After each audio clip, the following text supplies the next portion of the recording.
So this is my haunted house. It's going to start in that barn over there, come out on a path through here, and this is going to be the second part. So this I built myself. This front entranceway is made of recycled pallets. You can see this one kind of stretches across the bottom here, and I cut out a U in the middle to make a doorway.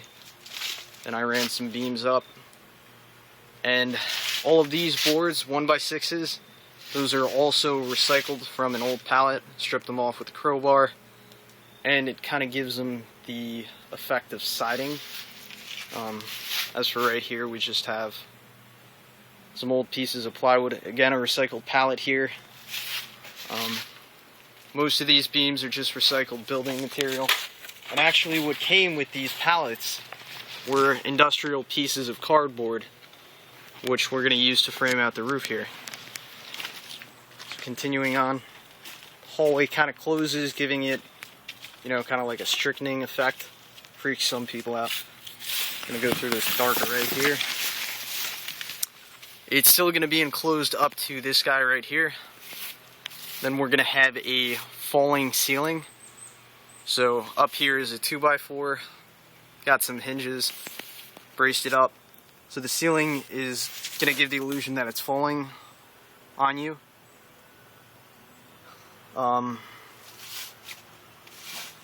And you can see a couple of these newer beams I picked up at Home Depot. They were like $2.50 a piece or something, not too bad. So you're going to continue on here.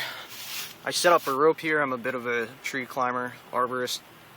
I may jump out from the top here, depending how, you know, things go. Anyway, yeah, then you come to the woodpile area.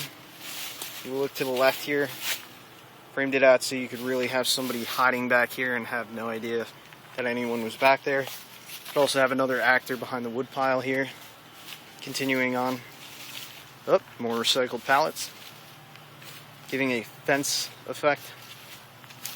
I ran a 4x4 across here and kind of attached it to the pallet here, and I kind of made a redneck table so you could have a body here.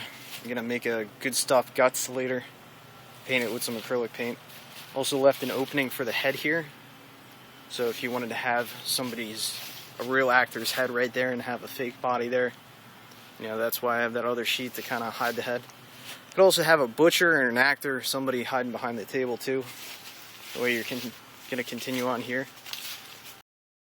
The gates are old rails to a Tufan. Again, more recycled pallets. Just coming into the graveyard area.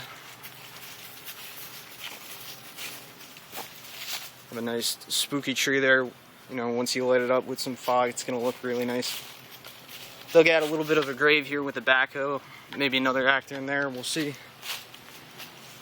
Now, everyone's going to go out to the right here, but just for actors, because this thing is kind of long in the woods, you know, you have a secret trap door here. Anyway, coming back around.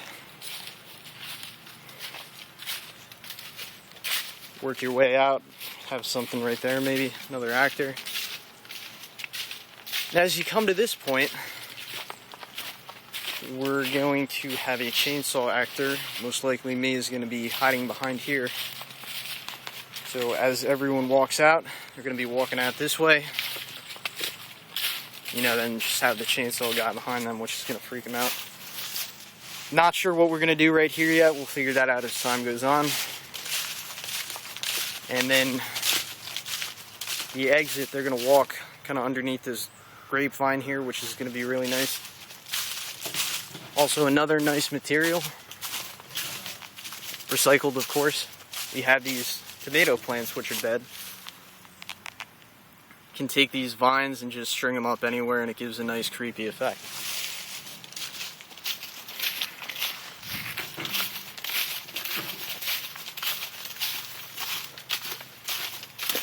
Now, as for the actual construction of the haunted house, we have a couple things we did here. We have some old paver stones as well as some old, I'm not sure what these are, I think they're 1x1s. What we did, we took a hammer drill, drilled a hole through that, and then stuck a bolt up through the bottom here. And then you just need to brace the top of the pole, depending how tight you can get it on there. It's one of the more difficult methods. Dog's trying to get some mice or something.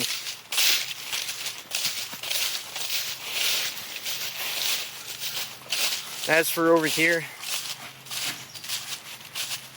this front thing I built is actually a set. If you look on the bottom here, I have some stabilizing bars, which, you know, it's quite firm. You know, it's temporary too, but just so it's not falling down on anyone. And then what I did here, those 4x4s from the recycled pallets, which stretch along the bottom. I don't know if you can see that. A couple of them went along the bottom here, and then they get screwed onto some of these supporting posts here. And then it's braced from the top. Have a couple of wires dropping down for suspension.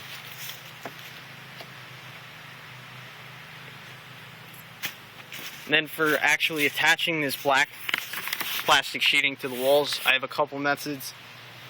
Mostly we use peanut screws, like the tiny screws with the tiny head.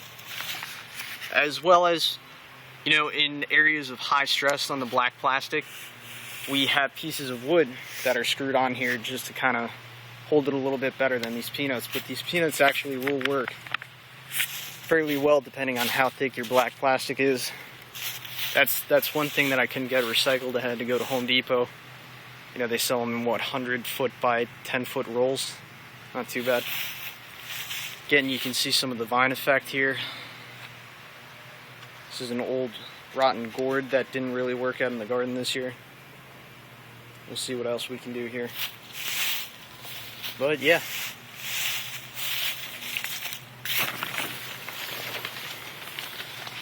Old piece of chain. Old piece of heavy-duty screening. Maybe put some bars up here too.